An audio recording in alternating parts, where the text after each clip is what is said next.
Video உங்களுடைய education பர்பஸ்க்காக மட்டும்தான். இன்வெஸ்ட்மெண்ட் அட்வைஸ் ஆகவோ ரெக்கமெண்டேஷனாவோ எடுத்துக்க வேண்டாம். உங்களுடைய ஓன் ரிசர்ச் மூலமா மட்டுமே நீங்க என்ன பண்ணணும், உங்களுடைய இன்வெஸ்ட்மெண்ட் டெசிஷன்ஸை எடுக்கணும். சரிங்களா? மக்கள் அனைவருக்கும் வணக்கம்.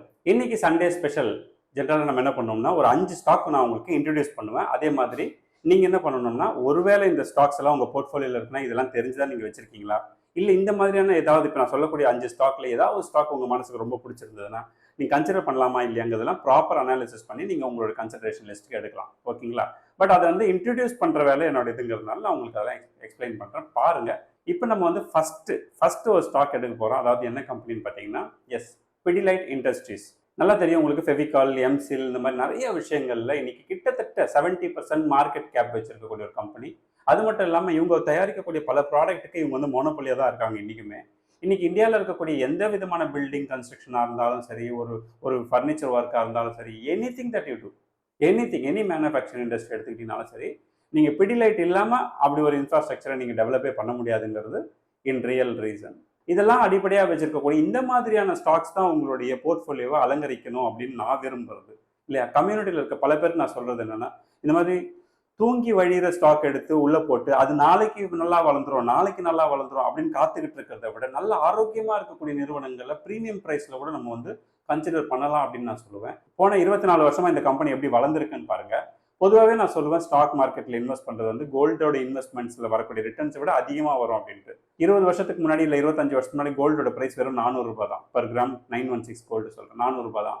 இன்னைக்கு பார்த்தீங்கன்னா கிட்டத்தட்ட எங்கே இருக்குது, அப்போ 14,000ங்கிறது வந்து கிட்டத்தட்ட 30 மடங்கு க்ரோத் அப்படின்னு நம்ம பார்க்கலாம். ஆனால் 30 மடங்குலாம் ஒன்றுமே இல்லை 25 வருஷத்துக்கு.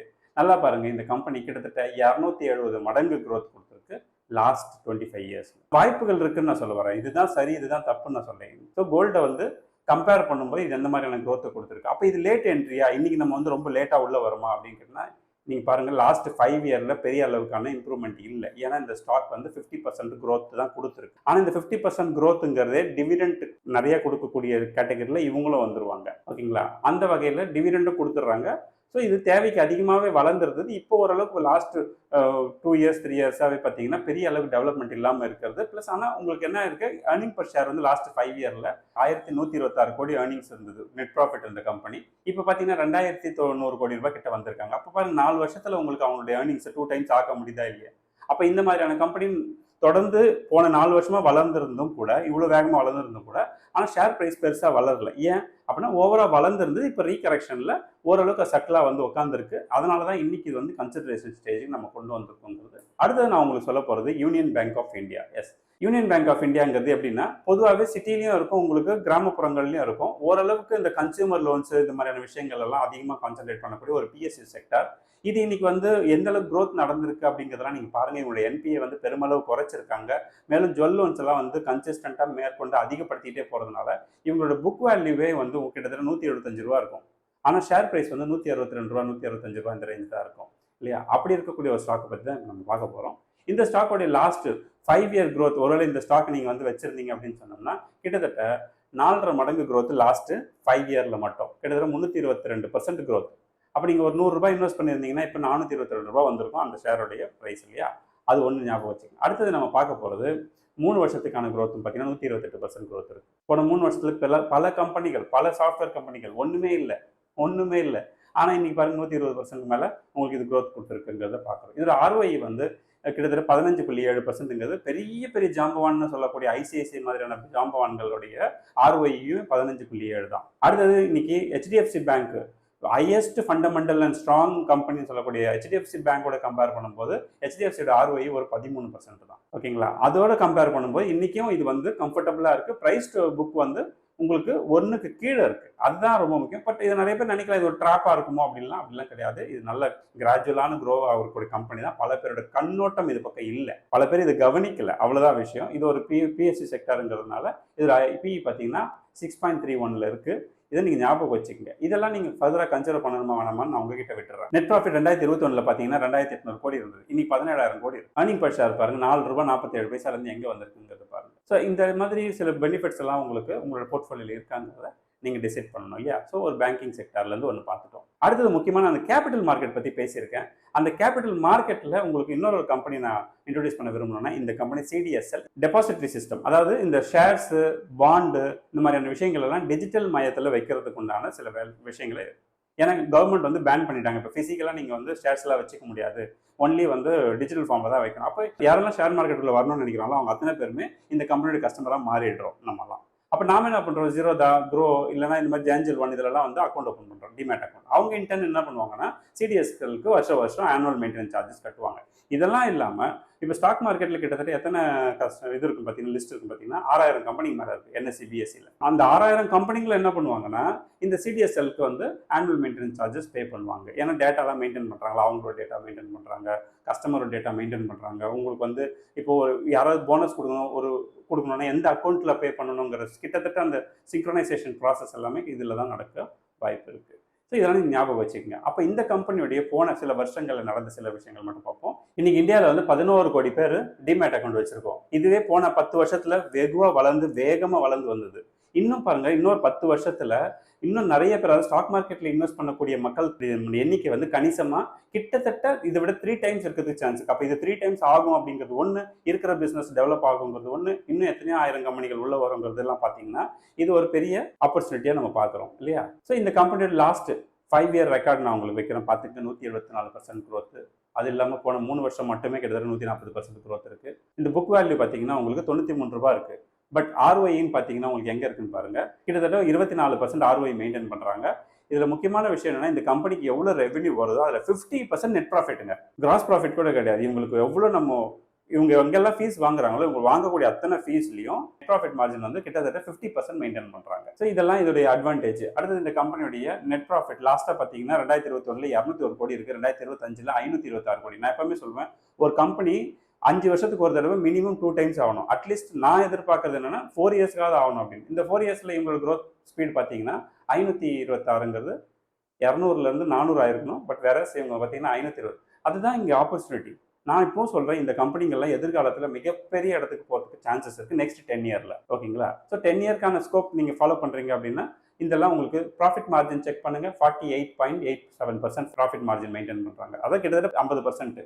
அதுக்கடுத்து டிவிடெண்ட், இவங்க என்ன ஏர்ன் பண்றாங்களோ அதுக்கு கிட்டத்தட்ட 50% வரைக்கும் டிவிடெண்டே கொடுத்துறாங்க. போன வருஷம் பாருங்க 20 ரூபாய் அர்னிங் பர் ஷேர், 20 ரூபாய் டிவிடெண்ட் வந்து 25 ரூபாய் அர்னிங் பர் ஷேர் வச்சிருக்காங்க, 12 ரூபாய் 50 காசு டிவிடெண்ட் கொடுத்துருக்காங்க. ஸோ டிவிடெண்டும் பார்த்தீங்கன்னா கன்சிஸ்டண்டாக கொடுக்குறாங்க, ஷேரும் கன்சிஸ்டண்டாக வளருதுன்னா அப்போ இந்த மாதிரியான ஸ்டாக் எல்லாம் நீங்கள் வந்து எப்படி மிஸ் பண்ண முடியும். அடுத்தது உங்களுக்கு எல்லாம் முக்கியமான ஒரு கம்பெனியை நான் இன்ட்ரடியூஸ் பண்ண விரும்புகிறேன். இது உண்மையிலேயே உங்களுடைய கண் பார்வையில் படாமல் ரொம்ப நாள் மறைஞ்சிருந்த ஒரு கம்பெனி. ஏற்கனவே நான் உங்களுக்கு கோஃபோர்ஸ் சொன்னேன், அதே மாதிரி ஒரு கம்பெனி ஆப்பிள் 3i. இவங்க யாருன்னு பார்த்தீங்கன்னா, விளம்பரம்லாம் இப்போ நம்ம யூடியூப், ஃபேஸ்புக், இன்ஸ்டாகிராம்லாம் போகிறோம், அதில் ஒரு விளம்பரம் வரும் தெரியுமா. அந்த விளம்பரத்துக்கான அந்த டெக்னாலஜி இருக்கு இல்லையா, அது இவங்க தான் மேனுஃபேக்சரிங் பண்ணி சப்போர்ட்டும் கொடுத்துட்டு இருக்காங்க. இவங்களுக்கு வந்து அமேசான்லேருந்து ஆரம்பிச்சு ஃப்ளிப்கார்ட்னு இ-காமர்ஸ் யார் எடுத்துக்கிட்டீங்கனாலும் சரி, இந்த பக்கம் நீங்கள் வந்தீங்கன்னா உங்களுக்கு இந்த இன்ஸ்டாகிராம், ஃபேஸ்புக் இந்த மாதிரியான சோஷியல் மீடியாஸ் எடுத்துக்கிட்டீங்கனாலும் சரி, இதில் யாருக்கு எந்த விளம்பரத்தை காட்டணுங்கிற அந்த அடிப்படையான பேஸ் இருக்குல்ல, அந்த டெக்னாலஜி இவங்க தான் ப்ரொவைட் பண்ணிட்டு இருக்காங்க. இது ஒரு இப்போ இந்தியாவில் ரெஜிஸ்டர் ஆயிருக்க கம்பெனி. ஆனால் இவங்களோட பேரண்ட் கம்பெனி எங்கே இருக்காங்கன்னா சிங்கப்பூரில் இருக்காங்க. அதாவது ஆப்பிள் ஹோல்டிங் கம்பெனிங்கிற பேரண்ட் கம்பெனியோடைய சிஸ்டர் கன்சர்ன் தான் இது. பட் ஸ்டில் நீங்கள் புரிஞ்சுக்க வேண்டியது என்னன்னா, இந்த மாதிரியான நிறுவனங்கள் தான் நீங்கள் தேடி இன்வெஸ்ட் பண்ண வேண்டிய முக்கியமான இன்வெஸ்ட்மெண்ட். எப்படி கேபிட்டல் மார்க்கெட் ஒரு தவிர்க்க முடியாத சக்தியாக இருக்கும், இன்னைக்கு விளம்பரங்கள் தவிர்க்க முடியாத ஒன்றா ஆயிடுச்சு இல்லையா. நீங்கள் ஒரு ஸ்பாட்டிஃபை எடுத்துக்கிறீங்க, ஸ்பாட்டிஃபைல யாருக்கு என்ன அட்வர்டைஸ்மெண்ட் கொடுக்கணுங்கிற டேட்டா இவங்ககிட்ட இருக்கும். உங்களோட மெயில் ஐடி அவங்க சேவ் பண்ணி வச்சிருப்பான். இவங்க எதை விரும்புகிறாங்க, என்ன சொல்கிறாங்கிற டேட்டாலாம் அவங்ககிட்ட தான் இருக்கும். அப்போ அந்த டேட்டாவெல்லாம் வச்சு அதுக்குண்டான விளம்பரத்தை உங்களுக்கு ரிவீல் பண்ணணும். எதிர்காலத்தில் இது பெரிய பெரிய சேஞ்சஸ் எல்லாம் ஏற்படுத்துவதற்கு வாய்ப்பு இருக்கிறது. ஸோ அதனால் நீங்கள் பார்த்து வச்சுக்கோங்க. நான் இப்போ ஜஸ்ட் உங்களுக்கு ஈவன் இவங்களுடைய இதில் பார்த்தீங்கன்னா ஃபோன்பே, பேடிஎம் இந்த மாதிரி பிராண்டெல்லாம் கூட கஸ்டமராக இருக்காங்க. இவங்களோட பிஸ்னஸ் இந்தியாவில் மட்டும் இல்லை, அக்ராஸ் குளோப் இருக்கிறதுனால இவங்களுடைய இன்கம் வந்து டாலரில் ரிசீவ் ஆகிறதுனால உங்களுக்கு டபுள் பெனிஃபிட் இருக்குது. ஒன்று ப்ராஃபிட்டும் கிடைக்கும், ப்ளஸ் உங்களோட ருப்பி வேல்யூ டாலரில் மெயின்டைன் பண்ணப்படும். பல பேர் நினச்சிட்டு இருக்கலாம், நான் போய் வெளிநாட்டில் இருக்கக்கூடிய கூகுளில் இன்வெஸ்ட் பண்ண விரும்புகிறேன்னு. கூகுளில் இன்வெஸ்ட் பண்ணுறதுக்கு கொஞ்சமும் குறையாத சில விஷயங்கள் தான் இந்த மாதிரியான நிறுவனங்களும் கூட. ஏன்னா இதில் நம்மளுடைய ருப்பி வேல்யூ வந்து ப்ரிசர்வ் ஆகுது. ஸோ இந்த கம்பெனியோட லாஸ்ட்டு 5 இயர் ரெக்கார்ட் எடுத்து பார்த்தீங்கன்னா உங்களுக்கு 38% தான் க்ரோத் இருக்கும். ஏன்னா மார்க்கெட்டோட சூழ்நிலையை சொல்கிறேன் பார்த்துங்க. ஏன்னா இது வளர்ந்துட்டே இருந்தாலும் ரிஸ்க் தான். இது எங்கேயோ இடத்துல செட்டில் ஆகி இப்போ நார்மலைஸ் ஆகிருக்குங்கிறதுனால இன்றைக்கி நான் உங்களுக்கு இதை இன்ட்ரடியூஸ் பண்ணுறேன் இல்லையா. அடுத்தது போன 3 வருஷத்துல கூட பார்த்தீங்கன்னா உங்களுக்கு ஒரு 57% growth இது கொடுத்துருக்கும். இன்னைக்கு இதோட பின்னு பார்த்தீங்கன்னா 44. இதோட ஆவரேஜ் பி விட இது கீழே தான் இருக்கு. காலத்துக்கு காலம் இது வந்து எங்கேயோ இருக்கும். ஸோ இந்த கம்பெனியோடைய புக் வேல்யூ பார்த்தீங்கன்னா உங்களுக்கு கிட்டத்தட்ட 259 ரூபா இருக்கு. ஷேர் பிரைஸ் எங்க இருக்கு? 1400 ரூபாய் தான் இருக்கு. கம்பேர் பண்ணி பாருங்க. இது வந்து பெரிய அளவுக்கு இல்லை, பிரைஸ் டு புக் கிட்டத்தட்ட 6 மடங்கு தான் இருக்குது. இவங்களோட growth ரேட் எல்லாம் பார்த்தீங்கன்னா உங்களுக்கு ஆச்சரியப்படத்தக்க வகையில் இருக்கும். இவங்க நெட் ப்ராஃபிட் பார்த்தீங்கன்னா 2021 135 கோடி ரூபாய் தான் இருக்கு. அதே நீங்கள் 2025 பார்த்தீங்கன்னா 381 கோடி ரூபாய் இருக்கும். இவங்களோட ப்ராஃபிட் மார்ஜின் எல்லாமே ஒரு கணிசமாக உங்களுக்கு பார்த்தீங்கன்னா 16%க்கு மேலே இருக்கிறது கவனிக்கலாம். இது கன்சிஸ்டண்டாக வளர்ந்துட்டு இருக்கு. இன்னும் எதிர்காலத்தில் நிறைய சோஷியல் மீடியாஸ் வரும், சோஷியல் இ-காமர்ஸ் வரும், அதுக்கப்புறம் நிறைய ஃபின்டெக் கம்பெனிஸ் வரும். யார் வந்தாலும் இவங்களுக்கு விளம்பரங்கிறது எங்கேருந்து எடுக்கப்படும்னா இவங்களுடைய சப்போர்ட்டில் தான் எடுத்தாக வேண்டும். அதர் ஆப்பர்ச்சுனிட்டியும் கிடையாது. ஸோ இந்த மாதிரியான கம்பெனி உங்களோட போர்ட்ஃபோலியோவில் இருக்கா அப்படிங்கிறத நீங்கள் ஒரு தடவை என்ஜாய் பண்ணிக்கோங்க. அடுத்தது ஆசாத் என்ஜினியரிங். என்னடா இது புதுசாக ஒரு கம்பெனி எடுத்து வந்து நிற்கிறேன்னு பார்க்காதீங்க. இந்த ஆசாத் என்ஜினியரிங் அப்படிங்கிற ஒரு கம்பெனி வந்து ஒரு டிஃபென்ஸ்க்கு சப்போர்ட் பண்ணக்கூடிய நிறைய காம்பனன்ட்ஸ் ரெடி பண்ணி கொடுக்கக்கூடிய ஹை டெக்னாலஜி இருக்கக்கூடிய காம்பனன்ட்ஸ் ரெடி பண்ணி கொடுக்குறாங்க. அதுக்கு அடுத்து எனர்ஜி கம்பெனிஸ்க்கு ப்ரிசைஸ் காம்பனன்ட்ஸ் சொல்லுவாங்க, அதெல்லாம் ரெடி பண்ணி கொடுப்பாங்க. அதுக்கப்புறம் வந்து பவர் செக்டாரு, டிஃபென்ஸு, ஏரோஸ்பேஸு, இந்த மாதிரி எல்லாத்துக்குமே இவங்ககிட்ட இன்றைக்குமே கிட்டத்தட்ட 6000 கோடி ரூபாய்க்கு மேலே ஆர்டர்ஸ் இருக்குது. ஸோ இதெல்லாம் உங்களுக்கு வந்து ஒரு ப்ளஸ் இந்த கம்பெனி பற்றி பார்க்கும்போது. அடுத்து போயிங் அப்படிங்கிற கம்பெனிக்கும் டெக்னாலஜி ரிலேட்டட் சப்போர்ட் இவங்க தான் கொடுத்துட்ருக்காங்க. விண்வெளி ஆராய்ச்சி கொடுக்குறாங்கன்னு சொல்லியிருந்தேன். ஸோ இதெல்லாம் நீங்கள் வந்து நோட் பண்ணி வச்சுக்கோங்க. இந்த மாதிரியான கம்பெனிகளில் கூட நம்ம வந்து என்ன பண்ணலாம், நம்மளோட இன்வெஸ்ட்மெண்ட்ஸை ஒரு பார்ஷியல் வச்சுக்கலாம் அப்படின்னா தப்பே கிடையாது. இது லேட்டஸ்ட்டாக லிஸ்டான கம்பெனி தான். அதனால லிஸ்டான தேதியிலேருந்து இப்போ வரைக்கும் பார்த்தீங்கன்னா கிட்டத்தட்ட உங்களுக்கு 183% growth கொடுத்துருக்காங்க. இது ஞாபகம் வச்சு. ஸ்டாக் பி பார்த்தீங்கன்னா 99 இருக்கும். இதெல்லாம் நீங்கள் வந்து கன்சிடர் பண்ணலாமா வேணாமான்னு யோசிச்சு முடிவெடுக்கிறதுக்கு உங்களோட ஆர்டர் புக்கையும் சேர்த்து கம்பேர் பண்ணி சரின்னு பட்டுதுன்னா இதெல்லாம் உங்களுடைய ஸ்டாக்கில் சேர்த்துக்கலாம். சரியா? அடுத்தது இந்த கம்பெனியோடைய இன்னைக்கு கரண்ட் ப்ரைஸ் வந்து 2040 ரூபா இருக்குது. இதோட புக் வேல்யூ 237 ரூபாய். அப்போ கம்பேர் பண்ணி பாருங்க எத்தனை மடங்கு இருக்குது அப்படின்னு நீங்கள் பார்த்துட்டு முடிவு பண்ணிக்க வேண்டிய விஷயம் தான். ப்ராஃபிட் கவனிச்சுன்னா 11.5 கோடியிலிருந்து 11.5 crores இன்னைக்கு 86 crores அவங்களுடைய நெட் ப்ராஃபிட் க்ரோ ஆகிருக்கு. ஏர்னிங் பர் ஷேர் வந்து 2 ரூபா 53 பைசாலேருந்து இங்கே 14 ரூபா வரைக்கும் வளர்ந்துருக்கு.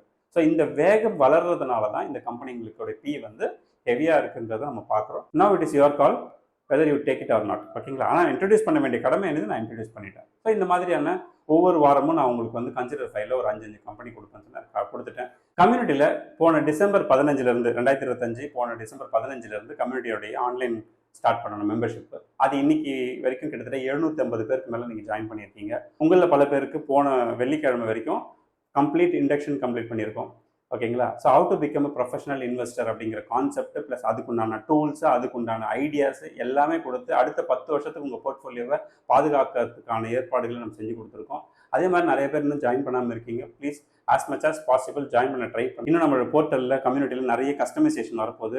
கிட்டத்தட்ட அந்த கஸ்டமைசேஷன்லாம் லான்ச் ஆகி முடியும் பொழுது கம்யூனிட்டியோட ப்ரைஸ் வந்து கண்டிப்பாக சொல்கிறேன் 7500 rupeesக்கு மேலே போயிடும். 7500க்கு மேலே போயிடும், வாய்ப்பே இல்லை.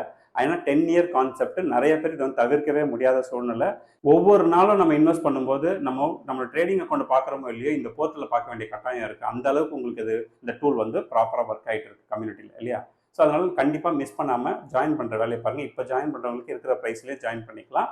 பட் நெக்ஸ்ட் மந்த் ஜாயின் பண்ணுறவங்களுக்கு ப்ராபபிளி ஃப்ரெஷ்ஷாக நியூ ப்ரைஸ் வரதுக்கு வாய்ப்பு இருக்குது. ஸோ நான் எப்பவுமே சொல்கிறேன், ஃப்ரெண்ட்ஸ் அண்ட் ஃபேமிலிக்கு காசு பணம் கொடுத்து உதவி செய்யறதோட என்ன பண்ணலாம், இந்த மாதிரி நல்ல இன்வெஸ்ட்மெண்ட்ஸ் ஐடியாஸ் கொடுக்கலாம். அவங்க வாழ்க்கையில் சூப்பராக வருவாங்க. எனவே அடுத்த ஒரு இன்ட்ரெஸ்டிங்கான வீடியோ சந்திப்போம். நன்றி.